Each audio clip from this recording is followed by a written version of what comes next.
Yo, what up, everybody? I'm back at here with another vid, and today we're gonna talk about Pokemon. All right, we're gonna talk about Pokemon today, specifically competitive battling and why you should try it.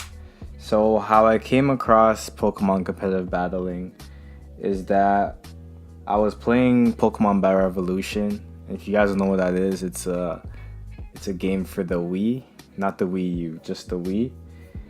And you should know the game if you know. It's kind of like Pokemon Coliseum. Now, with this game, I was going through a streak of beating multiple trainers online, right? Because they had an online component back then. And I was, you know, winning competitively, you know, solid over like a course of like 2 hours or something like that. And then suddenly, this one guy comes, right?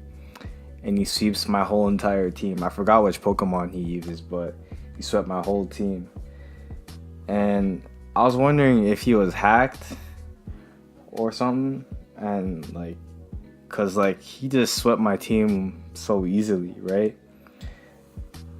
So of course I looked up how to make my Pokemon stronger on Google, right?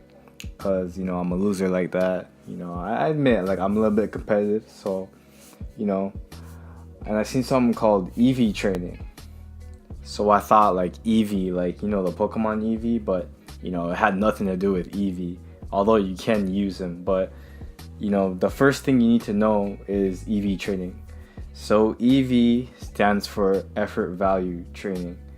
Is when a Pokemon individual stats are boosted when defeating a certain Pokemon. So for example, when defeating a Weavile, right?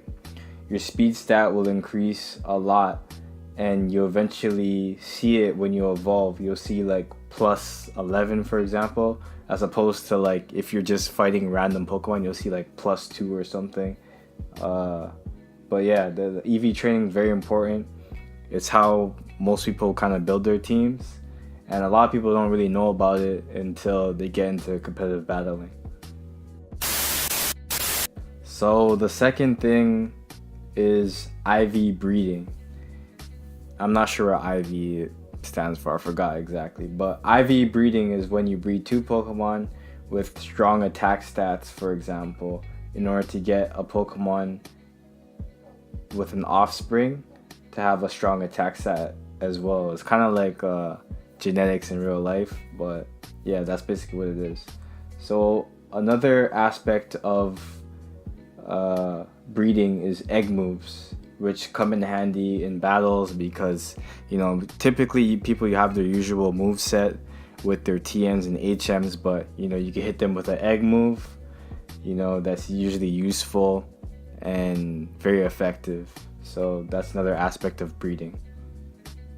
The last aspect of breeding is nature, and nature influences one stat, like increases one while decreasing another. Or there's one, I forgot which nature it was, that just like it balance, it's like the balanced nature that doesn't increase or decrease anything. But nature is another thing of breeding that you should look out for. Now the third thing is abilities, all right? And especially when you battle with certain Pokemon that can go from unused to overpowered. And you can combine these abilities with, of course, you know, your move sets and such. And you can kind of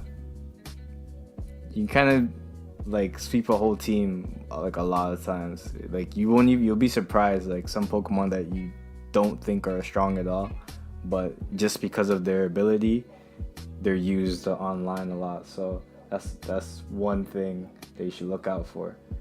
So the last thing that you have to look out for is stats, being physical moves and special moves. And I know like some people know this, like it's so obvious, but you'd be surprised like a lot of people they don't know.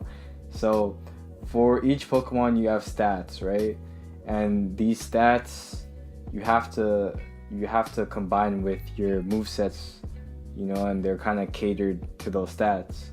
For example, if you have a high attack stat, right, you should mainly have physical attacking moves. You shouldn't have like flamethrower, for example, when you have fire punch, because fire punch is a physical move, and you can see this when you're picking the move. The attack stat kind of has like the attack moves kind of have the like a star, for example, with the red border around it.